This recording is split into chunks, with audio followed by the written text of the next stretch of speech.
Tonight on Patriots Unfiltered on TV. On a roll in New Orleans, a fast start leads to a big but not easy win against the Saints. Drake delivers May's masterful performance on the Bayou. Kayshon Boutte has a breakout game in a return to his home state of Louisiana. And can the Patriots go to Tennessee and do something they've never done before?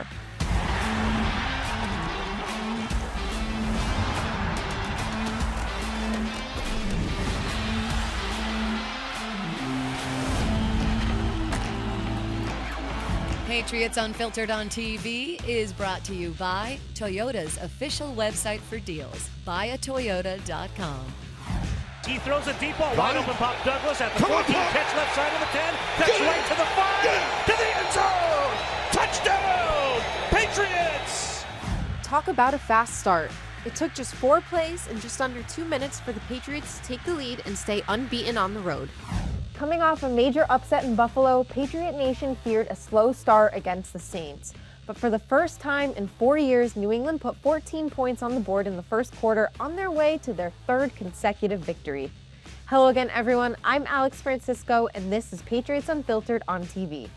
The past 25-19 win was a tale of 2 halves, so let's kick off this edition and huddle up with Paul Perillo and Mike Dussault. The Patriots went marching down to New Orleans and won their 3rd consecutive game, and they've now improved to their best record since the 2019 season, despite everything the Saints and the refs did to prevent it. Sorry, guys, had to get that out of the way, and then we can forget about it, but I gotta know, did you hear me yelling about some of those calls from the studio here? I think we all heard all of us yelling collectively, and, it was frustrating, but luckily it didn't cost the Patriots the win. Drake May did enough to offset it. Come to the dark side, my people. This is what I've been telling you about for years. These games are so horrifically officiated. I'm glad that you all got to see it. I mean, Carry on. That call that took away that Pop Douglas touchdown, that was one of the most egregious things I've ever seen. But I digress, and yet the Patriots persisted. Drake May, 53-yard touchdown pass was his longest of his career. He looked really comfortable airing it out. He did. How'd you feel about the Drake deep ball? Yeah, great. And this is what we've been talking about for a long time. This is what an NFL offense needs. If you want to compete with the big boys, you're not going to win a lot of big charged games if you're just trying to dink and dunk down the field. Seeing this element come out with the offense and also seeing it go to different receivers other than Stephon Diggs, that's really encouraging. The offense seems like it's starting to round out, at least as far as the passing game is concerned. This was just good quarterback play, good decision-making, movement in the pocket, recognizing where the pressure was coming from, and then, as you said, Alex, delivering the deep ball with accuracy on a consistent basis. Some chunk plays starting to come now for this offense. You're starting to see how this offense can really develop and become, one of those units that you're looking to score 30 every week instead of hoping. Yeah, and as we alluded to, those chunkies didn't even count. But, 5 straight games with a passer rating over 100 for May. Did you guys anticipate a year 2 jump this substantial? Alex, if you had told me after the Raiders game that he would have 5 straight 100-plus passer ratings, I wouldn't have believed it. That's how surprising it's been that he's made this amount of progress in this short of amount of time. And I think he just keeps adding, something about the game every week that I didn't see previously. And this week, one of the slight knocks in the Buffalo win for all the great things they did in that upset, they were talking about Drake maybe leaving the pocket a little bit too quickly, maybe early on in the game, looking at the rush instead of worrying about where the receivers were downfield. So I think that he kind of looked at some of those things this week, and it's a little, half boot with the deep over to Pop Douglas, just so under control. Some of the plays that he didn't even count, sort of getting out of the pocket while a guy's tugging on his shirt, throwing a deep ball, eyes downfield to Stephon Diggs on that play. So you're starting to see him really put the, not just the physical gifts that he has, but the ability to play quarterback as well. If I could just piggyback on that, Alex, Sure can. one of the things I thought that he really needed to develop last year and even into this year was just kind of drifting into pressure. Didn't have great pocket awareness. It seemed like at times he, Drake, take a step to your right, you're going to have a little more space. Now it seems like he's really started to get comfortable navigating the pocket, buying himself just a little bit of time with a subtle step to his left or right. And then with that arm strength, he doesn't need much of a platform to launch it downfield. So that, to me, has been one of the most exciting, nuanced details that's developed in his game. Yeah, I think we saw exactly that when he scrambled and then found Douglas on, the touchdown that never was. But Kayshon Boutte, back in the Bayou State, all 5 of his targets went for a first down, including that really nice contested touchdown that he had to really muscle against Kool-Aid for. But how nice is it to see him as emerges like such a reliable target? Now to see that the awareness that he plays with, the ability, at the end of the game to get down, we've seen it a couple of weeks in a row now. So it's just all around game from him. And again, just having secondary targets for Drake May, that's the key to this offense. And if those guys continue to deliver, they're going to be really hard to defend. The first game of the year against the Raiders, he was the best receiver they had. Then you really didn't see a whole lot of him, but every once in a while he comes up with a big play on third down. This game, again, like you said, Alex, kind of back home. You give him a little reward, for what he's been doing the last month or so, and it's a huge game for him with the touchdowns and, the big play at the end. Mike talked about the awareness on the sideline. That's 2 games in a row he's able to get himself down in bounds to keep that clock running. Really, really good stuff from Boutte. And we love to see it because they're going to need all of these receivers, because they've really, as we mentioned, struggled to establish the run. I mean, even before they lost Antonio Gibson, between May, Henderson, and Stevenson, they only averaged 2.4 yards per carry. There's just no production. And, that game specifically this week against the Saints, I felt like it was kind of a potpourri of errors. Like sometimes it's a blown block, sometimes it's missing the hole. And that's kind of the hardest to try to fix because each time you feel like it's something new. The part that's most disappointing to me is the end of the game. In the 4-minute offense, you really couldn't get anything going on first down. They got to be better in that area. I mean, they can't run the ball, but at least they can stop it, right? So, Absolutely. I mean, the first time in team history, the team has held each of the running backs they've faced to less than 50 yards. They're the only team to do that here in the NFL this season. And, I think we knew Milton Williams and Christian Barmore were going to be a problem, but Khyiris Tonga, really underrated part of that. I mean, is it too early to be politicking for an extension for that guy? No, I don't think so. I mean, that's a big role to complement Barmore and Williams, but I think they've been really fundamentally sound. I think Christian Ellis is coming on a little bit here in the last week. Robert Spillane has kicked into gear. He's logging a bunch of tackles. So, there's definitely some issues in the passing defense that I think they need to continue to tighten up and should get better as those guys get, a little bit more experience. Christian Gonzalez just playing his second game back, but run defense has been excellent, and that's a great place to build from a defensive. Yeah, the linebackers have gotten better. They took some heat early on in the season. You mentioned Spillane, and I think he has played much better the last, say, 3 or 4 games. The tackling's been better.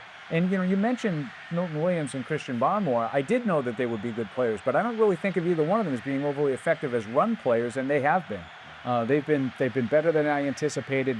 That front 7 deserves a lot of credit because no one's gotten anything going on the ground. The defense only forced 2 punts against New Orleans. I think New Orleans is a frisky team, a little better than everyone maybe gives them credit for, but still, they're bending and not breaking. And I think it was part of the game plan. We said it going in, they're going to complete a lot of short passes. Let's come up and tackle and, force them to continually execute, and eventually mistakes will come. And I just don't think the mistakes really came. They did bend, but in this one they didn't break, and that's been the difference for them. And again, this is 3 or 4 times this season, Mike.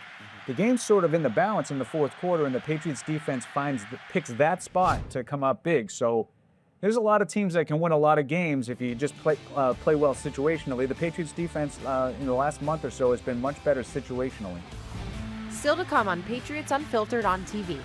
A major change in Tennessee. The Titans fire their coach. We'll preview the matchup in Music City. Fred Kirsch on what he saw at the Superdome that you won't be able to find in a box score. Trash Talk debates the keys to getting the Patriots run game going. And I'll go one-on-one with Demario Douglas.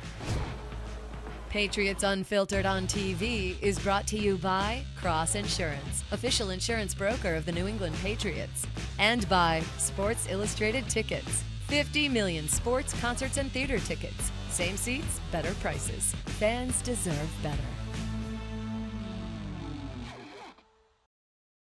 You're watching Patriots Unfiltered on TV.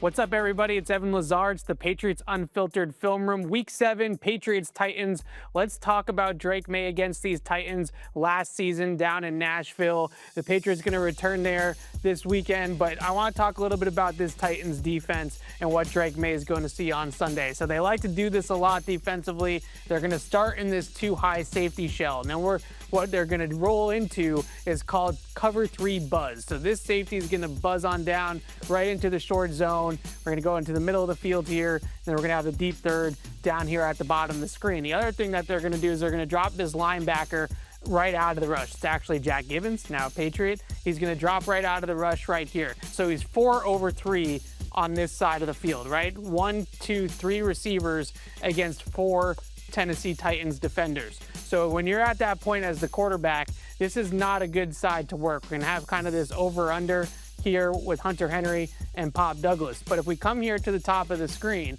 what you're going to have is this seam route and this hitch or Haas on the outside. So we're only 2 over 2. So if you're Drake May, you're looking at this and you're saying, do I want to work the 4 over 3 side or do I want to work the 2 over 2 side? Well, in this case, he sticks on the 4 over 3 side. He's going to take a sack as we roll it a little bit longer here. But I think this is an area where Drake May has really grown as a quarterback. His ability to see the field, to understand zone coverages has really expanded in his second season. I expect him to see that seam route open on Sunday down in Tennessee. So that's your Patriots-Titans film breakdown. I'm Evan Lazar. Mike Vrabel is supposed to head down to Tennessee this week and coach against his replacement, but instead the Titans fired their head coach, Brian Callahan, and the Patriots will go up against interim coach Mike McCoy. Paul, Deuce, interesting optics there, but how much can McCoy implement in less than a week? That Tennessee Titans team seemed like they were, struggling to find consistency. I don't know if Mike McCoy is going to be the one to help him find it. Yeah, you're going right down the road. Offense, defense, especially offensively. It's 32 in this, 31st in that, 30th in this, 32nd in that. So there's a lot of work for Mike McCoy to do. I agree with Mike. Sometimes you do see a little bit of a bump when you make an in-season coaching change, but this is going to have to be more than just a little bit of a bump. Cam Ward, he's been inconsistent, but hasn't looked that bad here in his rookie year. But last week, 2 lost fumbles, an interception against the Raiders, 5 sacks. What are your thoughts on Ward's play this year, and do the Titans have enough to even support a young, developing quarterback? It's been tough, and you wonder if Calvin Ridley's going to be able to go as well. I mean, you've seen him make some plays to Calvin Ridley over the course of the year so far, but I think you said it. It's inconsistency. At times, you see the talent that made him the first overall pick, and then other times you see the brain farts that make him look like a rookie and quickly change the dynamic of the game. We saw a couple weeks ago against the Cardinals, they were able to string some of those plays together, get a little bit of help from the other team, and get their first win. Patriots have to avoid those kind of mistakes. But, each week Cam Ward gets more experience, so at some point, maybe it'll start to click. Yeah, I definitely see some glimpses of ability there. I know why he was the number 1 overall pick, because you can see it at times, but just the consistency that generally, kills those young, inexperienced quarterbacks. Sacked 25 times, I think that's the most in football. Some of those are clearly on him. He's holding the ball a little bit longer. It seems like he's really trying to make a big play all the time. And you mentioned already, Calvin Ridley's availability is in question. T'Vondre Sweat's been on the IR, could potentially come back. So between those 2 guys and then a guy like Jeffrey Simmons, how much can players like that impact this one? What can you say about Jeffrey Simmons? He's the best player on their team, on their roster. He's disruptive. He's a problem. He is one piece they're going to have to circle this week and figure, how do we keep him from blowing up our game? Yeah, I know there's been a lot of talk about getting the running game going for the Patriots. Maybe this is an opportunity to do it against a defense that's sort of struggled, but it won't be easy with a guy like Jeffrey Simmons. I agree with Mike. You could make an argument he'd be the best player on the field Sunday, period. There's a lot of implications for Mike Vrabel. No one's going to say that publicly from the team, but it's still the Patriots' 3rd consecutive road game. Is there any concern that they come out flat, or you think they rally for their coach? Well, I love that element of it, rallying for the coach, having a little bit of a twist for a 3rd straight road game. Never easy to do. Easy to get up for Buffalo. Still kind of easy to get up to play the Saints in New Orleans. Tennessee, if it wasn't that Mike Vrabel storyline, you might be worried about a little bit of a letdown, especially with an interim coach taking hold there. But I think the players are going to play really hard for him. But I really thought it was interesting listening to him earlier in the week talk about, is it interesting or is it important? Those are 2 different things. And he does admit that there's a storyline there. It is interesting. He doesn't feel it's overly important. I know he probably doesn't feel like that inside, but that's what he's saying to the team. Just make sure you show up, you're mentally prepared to play. But I agree with Mike. I think the players will want to make a statement for him. I'm now joined in the studio by Patriots receiver Demario Douglas. Pop, thank you for joining us. Yeah, thank you for having me. Now, it seems like in the time you've been here in New England, the offense is as close as ever, especially the receiver group. Am I crazy for saying that, or is that accurate? Nah, that's very accurate. That's very accurate. We're very close and, very united with each other for sure. I'm sure winning helps a little bit, but what else factors into building those relationships? I feel like that off season, coach got us together and made us get in front of the whole group and tell us about our lives. And it's we all have like some type of similarities, of how we grew up, and it's crazy that we all been through obstacles to get to this point, and I feel like that's what made us closer. Your production is really evident in the blocking game. When you are making contributions like that and then you get rewarded in New Orleans, does that make it kind of easier to be staying the course? Yeah, it's all about trusting the process. For me, definitely, however I can help the team win. I feel like, man, you got to put that selfish stuff behind, and to get that win, you got to play for the team. You've seen Drake's whole career at this point, his very young career, but are you surprised with the year 2 jump he's having? He's really balling right now. Yeah. Was it surprising, or? Nah, I wouldn't say surprising, because I seen his potential. I think he started that Houston game. He came in that Houston game, and I was actually mic'd up, and I said I could see his confidence. You can see his confidence coming in. It's a blessing to have him on this team. When he got that confidence, man, nobody can stop him. Yeah. His feet, his arm is different, and we definitely appreciate him. Your touchdown celebration. Yeah. It's going pretty viral. You have Coach doing it in interviews. Yeah. Did that start with Antonio Gibson, or was it his wife Victoria? Kind of tell me about how you guys have rallied around that. Yeah. After the game, and I seen the video on my Instagram, and I was like, AG, why you not dancing? Like his wife was doing it in the dance, and then I seen AG, I'm like, bro, why you wasn't hitting it? Like, the dance tough. And he was like, man, I gotta hit it. And then he got injured, and then I was walking out the facility with AG and Real, and that's the video that kind of went viral. I said, I seen your video, and you was doing that, and she was like, yeah, you got hit it for the end. When you get in the end zone. Yep. I was like, I got you. I got to do it. I have to do it. So it was definitely a shout out to my boy for sure. Yeah, we got to get Tori in to teach you guys some more choreography. I think. Yes, I got on Instagram so I can see what she do. So I mean, she definitely got us excited. I love it. Pop, thank you so much for joining us. Good luck in Tennessee this week. Thank you for having me. And we'll be back with more Patriots Unfiltered on TV after the break. Patriots Unfiltered on TV is brought to you by Cross Insurance, official insurance broker of the New England Patriots, and by Sports Illustrated Tickets. 50 million sports, concerts, and theater tickets. Same seats, better prices. Fans deserve better. You're watching Patriots Unfiltered on TV. We learned a lot from Sunday's game about the 2025 Patriots, but for me, the biggest lesson about this team was their maturity. Look no further than I'll be nice. The questionable PI call against Stephon Diggs that wiped out the Pop Douglas touchdown. In recent additions to this team, that would not only have killed the drive, it would derail the entire game. Hell, how many times have we seen a false start become too much to overcome? Too often. Not Sunday. Instead, the offense shook it off and proceeded to march downfield and score anyway. After the game, it was another example of the new maturity of this growing team. As Mike Vrabel said, it's tough to win in the NFL, and wins should be celebrated. But this team wants more. They're not putting in all this work just to be 4-2. Players up and down the roster know they could have done better. That's a good thing. You're either getting better or you're getting worse. Stay hungry.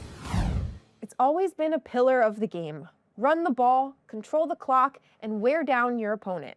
It's part of the game the Patriots are struggling with right now. And the question is, what can they do about it? In this week's Trash Talk, Paul Perillo and Mike Dussault wrestle on improving the run game.